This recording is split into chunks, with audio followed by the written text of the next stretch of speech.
Hello guys, मैं दीपक सिन्हा और आप लोग देख रहे हैं स्टडी नमा। आज हम करने जा रहे हैं क्वेश्चन नंबर 3। बताने की जरूरत नहीं है कि कौन सा चैप्टर है कौन सा नहीं। आप लोग ऊपर नीचे देख रहे होंगे कि मैं किस चैप्टर के बारे में बात कर रहा हूँ। क्वेश्चन नंबर 3 हमारा इस तरीके से है कि स्वतंत्रता की नकारात्मक और सकारात्मक अवधारणा में अंतर स्पष्ट कीजिए। क्वेश्चन को फिर से रिपीट कर देता हूं क्योंकि ये क्वेश्चन मोस्ट इंपॉर्टेंट है। 4 मार्क्स के अंदर एग्जामिनर आप लोगों से पूछ सकता है। प्रीवियस ईयर के पेपर में ये क्वेश्चन कई बार आया हुआ है। फिर से क्वेश्चन को रिपीट कर रहा हूं। स्वतंत्रता की नकारात्मक और सकारात्मक अवधारणा में अंतर स्पष्ट कीजिए। तो ये था हमारा क्वेश्चन।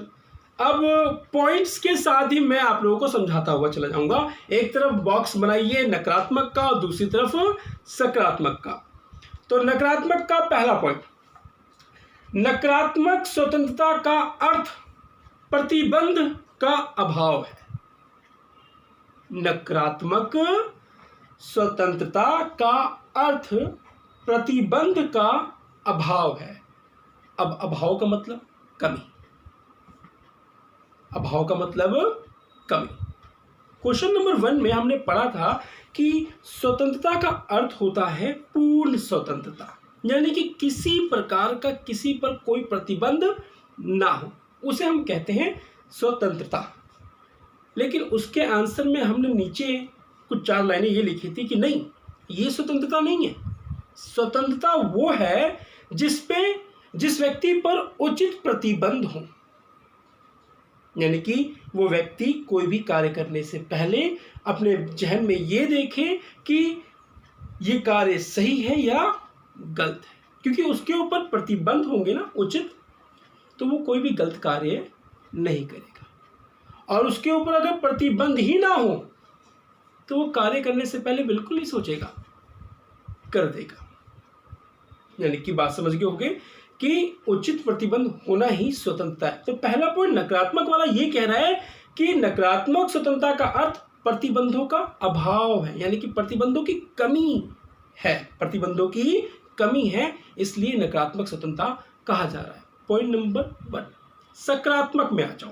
पहला पॉइंट, सकारात्मक स्वतंत्रता का अर्थ प्रतिबंधों का अभाव नहीं है। इतना ही लिख लेना, मैं एक्सप्लेन कर रहा हूं आगे। फिर से रिपीट कर रहा हूं। सकारात्मक स्वतंत्रता का अर्थ प्रतिबंधों का अभाव नहीं है, क्योंकि सकारात्मक स्वतंत्रता पर उचित प्रतिबंध होते हैं। उस व्यक्ति के ऊपर उचित प्रतिबंध होते हैं। ये हमारे 2 पॉइंट थे, ठीक है। मतलब एक पॉइंट नकारात्मक का, एक पॉइंट सकारात्मक। तो यानी कि पॉइंट नंबर 1 कंप्लीट हुआ हमारा। अब आ जाओ पॉइंट नंबर 2 पे। कह रहा है नकारात्मक स्वतंत्रता में राज्य का व्यक्ति पर सीमित नियंत्रण होता है। राज्य का व्यक्ति पर मतलब जो राज्य का शब्द का यूज किया जा रहा है, यानी कि सरकार का व्यक्ति पर सीमित नियंत्रण होता है। सरकार बहुत सीमित नियंत्रण रखती है, इसलिए इसको कहा जा रहा है नकारात्मक स्वतंत्रता। लेकिन वह सकारात्मक में आ जाओ। सरकार उचित प्रतिबंध रखेगी और रखना चाहिए व्यक्ति के ऊपर। सकारात्मक स्वतंत्रता में, ये सकारात्मक पॉइंट में पॉइंट नंबर 2 है।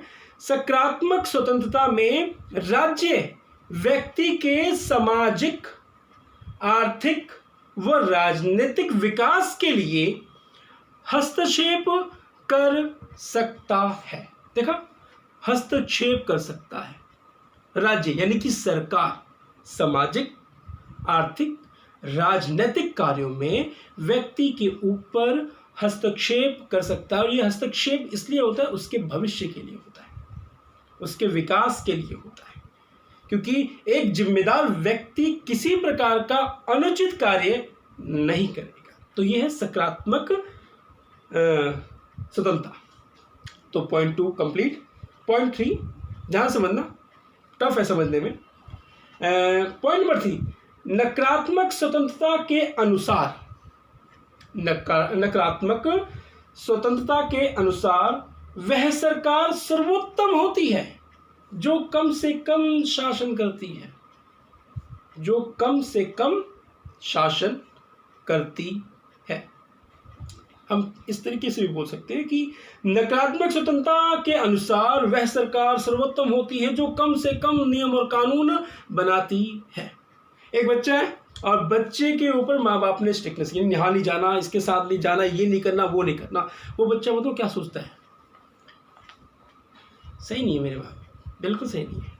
मन में फीलिंग आती है अगर देखा जाए तो। क्यों? क्योंकि उसको आज़ादी नहीं मिल रही है। मगर वो ये नहीं सोच रहा कि वो जो प्रतिबंध उस बच्चे पे लगाए जा रहे हैं तो उसके भविष्य के लिए लगाए जा रहे हैं।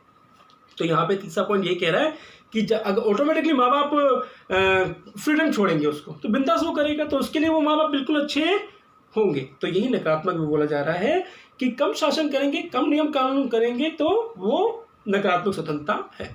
सकारात्मक में आ जाओ, पॉइंट थोड़े टफ है इसके, वीडियो में जितना समझा सकता हूँ उतना तो मैं समझाऊंगा ही। सकारात्मक स्वतंत्रता में तीसरा पॉइंट, सकारात्मक स्वतंत्रता में राज्य को नागरिकों के कल्याण हेतु सभी क्षेत्रों में कानून बनाकर हस्तक्षेप करने का अधिकार है। सभी क्षेत्रों में कानून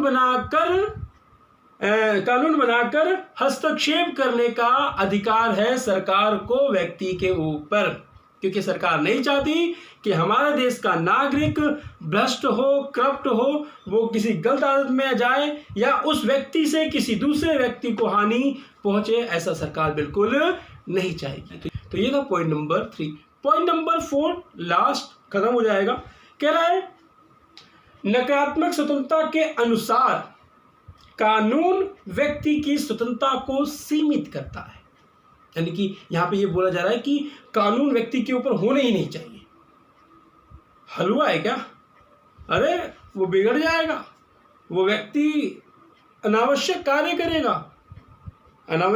करेगा जिससे कि दूसरे व्यक्ति को हानि पहुंचे। मगर समझने के लिए समझना पड़ेगा। पॉइंट नंबर 4 इतना ही समझो, वीडियो ज़्यादा लंबी हो रही है।